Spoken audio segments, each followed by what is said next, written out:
आज के बाद उनको मैंने पुलिस वालों को आज सुबह हमने कह दिया है, मैंने उन सबसे बात की है।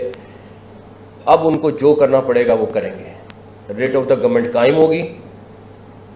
अगर कोई चैलेंज करेगा, कोई अगर पुलिस वालों की तरफ हाथ बढ़ाएगा, वो हाथ तोड़ेंगे।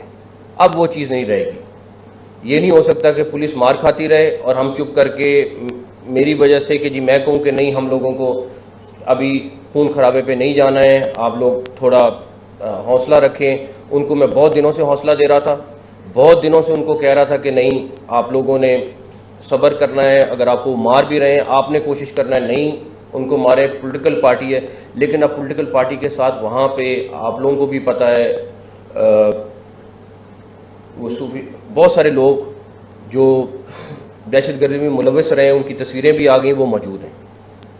आप कल एक थ्रेट लेटर भी आया है। अब वो किसी के और चक्कर में आके वहाँ पे दहशतगर्दी भी करेंगे लोग, अल्लाह ना करे वो, उसके लिए भी इंतजाम पुलिस वाले कर रहे हैं सारा कुछ।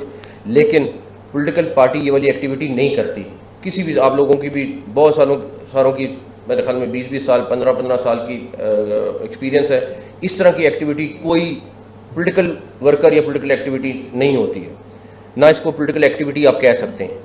तो उसके लिए हमें हर सूरत में अब रेट ऑफ द गवर्नमेंट कायम करनी है। और अगर कोई, मैं अपने पुलिस वाले के साथ खड़ा हूँ, मैं अपनी स्टेट के साथ खड़ा हूँ, मैं अपनी पुलिस फोर्स के साथ खड़ा हूँ। अगर अब कोई किसी भी सूरत में कोई एक्शन करेगा, उसका ऐसा जवाब देंगे कि वो एक दफ़ा उनको भी पता चलेगा। और मुझे ये पता है कि ये पॉलिटिकल वर्कर लोग नहीं करते।